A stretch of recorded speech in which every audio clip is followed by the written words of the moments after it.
In the bustling heart of Wildwood Zoological Gardens, where the joyous calls of visitors blended with the rustling leaves of ancient trees, lived a majestic tigress named Kaelen. Her powerful stride and piercing amber eyes made her a living legend, the undisputed queen of the zoo's feline exhibit. As years gracefully etched lines of wisdom on her face, Kaelen, to the amazement of all, was discovered to be expecting her final litter. The news swept through Wildwood like a gentle breeze, igniting hushed celebrations among the staff who understood the profound significance of this last legacy. Every day that followed was a delicate dance between anticipation and concern as the keepers maintained a vigilant watch over Kaelen. Then, on a serene, mist-kissed Wednesday morning, with a distant murmur of thunder and the earthy scent of damp soil filling the air, Kaelen gave birth within the quiet sanctity of her straw den. A tiny, quivering tiger cub emerged, no bigger than a house cat. He was named Rai, a word meaning thunder in an ancient tongue, inspired by the rumbling skies of his birth. However, just hours after bringing Rai into the world, Kaelen peacefully drew her last breath, her head resting gently beside her newborn. A profound silence descended upon the zoo as her passing was confirmed. Many of the staff, especially those who had cared for her for over a decade, were moved to tears. The arrival of Rai, meant to be a moment of pure joy, was now overshadowed by deep sorrow. The tiny cub was left orphaned, vulnerable, chilled, and utterly dependent on human intervention. The veterinary team swiftly examined Rai. He was underweight, fragile, and incapable of nursing on his own. An urgent meeting was convened by the zoo's management to determine the best course of action for his survival. They needed someone who could not only feed him but also provide the nurturing care of a mother.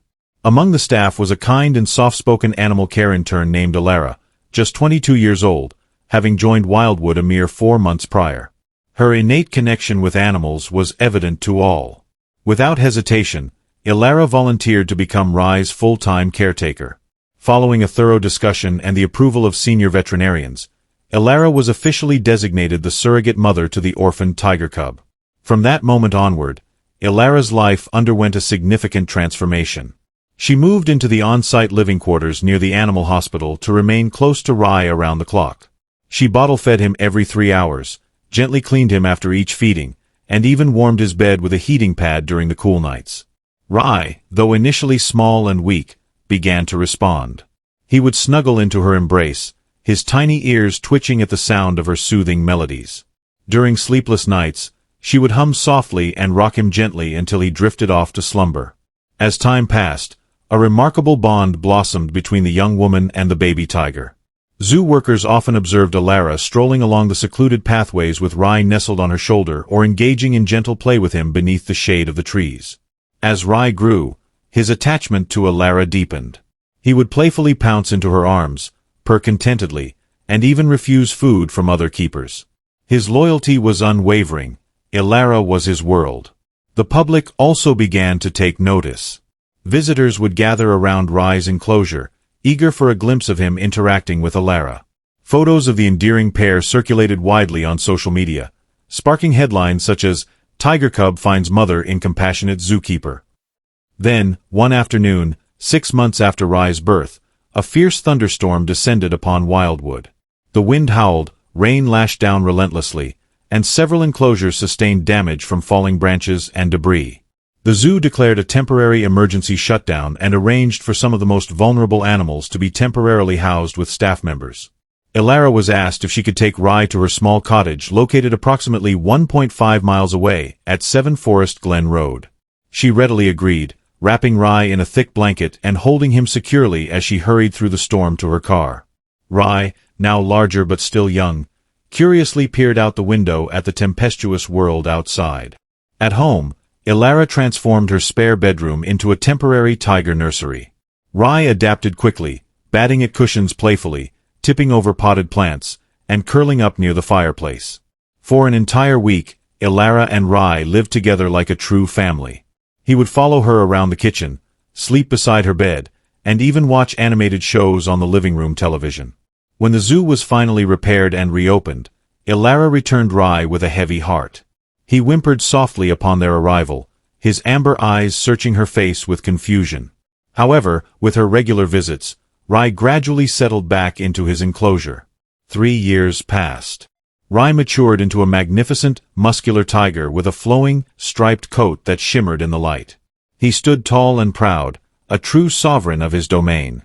Children would cheer at the sight of him, and tourists would queue to capture his image. Yet, one thing remained constant: his bond with Elara. Every day, without fail, Elara would visit him. She would speak to him softly, play familiar lullabies on her phone, and bring him his favorite treats. Rai would respond with gentle growls, deep rumbles, and affectionate nudges against the enclosure bars. Then, one spring morning, Elara fell gravely ill, diagnosed with a high fever and viral fatigue. The doctor instructed her to take a full week off work. She informed the zoo management and promised to return as soon as she recovered. That very same day, a noticeable change occurred in Rai. He refused to eat, paced restlessly in his enclosure, let out low, mournful cries, and gazed intently toward the path Elara usually approached from. Staff attempted to comfort him, but it was evident he deeply missed his human mother.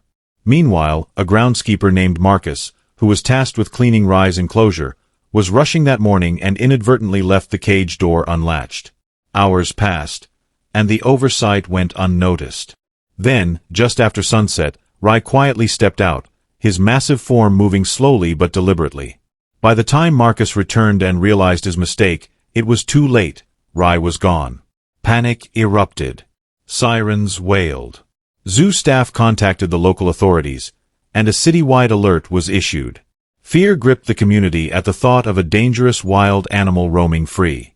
However, Rai was not aggressive. Witnesses reported seeing him walking calmly along quiet residential streets, carefully avoiding vehicles and appearing to be searching for something. Eventually, he arrived at a quaint white cottage with a garden adorned with jasmine and wisteria climbing the walls, located at 12 Blossom Lane.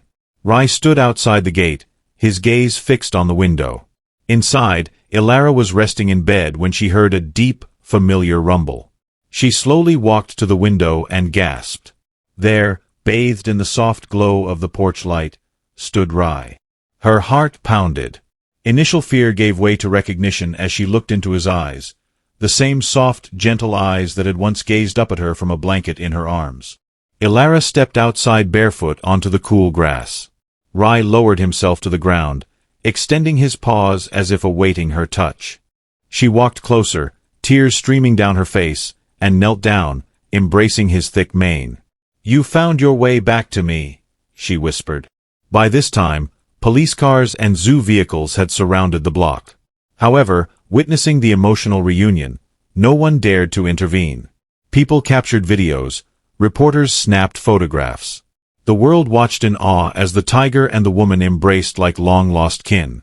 Eventually, to ensure safety, Rai was gently guided back into a secure transport cage. Elara rode with him back to the zoo, sitting by the cage and holding his paw through the bars. Back at the zoo, Rai underwent a thorough veterinary examination. He was perfectly healthy, merely emotionally distressed. The story made national headlines. "Tiger escapes to find his mom," one paper declared. A major television network invited Elara and Rai for a special interview, where she shared their extraordinary journey from bottle feeding to tigerhood. Rai became not just a star of Wildwood but a symbol of unwavering loyalty, profound love, and the deep emotional connections that can form between animals and humans. Crowds at the zoo doubled, and children brought drawings and paintings of Rai. Elara, now a public figure, began giving talks on animal bonding and emotional intelligence in wildlife. The zoo even constructed a new enclosure for Rai, twice the size and featuring more natural terrain. But their story didn't end there. Wildlife conservation advocates approached the zoo with a remarkable proposal: to prepare Rai for a gradual transition from zoo life to a protected sanctuary in the wild. A vast reserve in the Golden Valley Wildlife Preserve had offered to provide him with ample space, freedom, and a natural habitat. Elara hesitated, knowing this could mean their final farewell, but deep down, she knew it was the right thing to do. Rai deserved to roam under open skies, not behind glass. With tears in her eyes, she signed the necessary documents. Elara would accompany Rai during the initial year of his transition, helping him acclimate to his new surroundings, learn essential hunting skills, and reconnect with his innate instincts. A documentary film crew followed their every moment, and soon the world would witness another chapter in their extraordinary bond. And so Rai, once a tiny orphan cub, now stood on the threshold of a new world. His gaze fixed on the distant horizon, but his heart forever bound to the woman who had nurtured him from the moment he first opened his eyes. Dear friends, thank you for joining us on this incredible journey. Please remember to like, share, and subscribe to our channel for more heartwarming animal rescue stories. Until our next tale, stay kind and stay connected.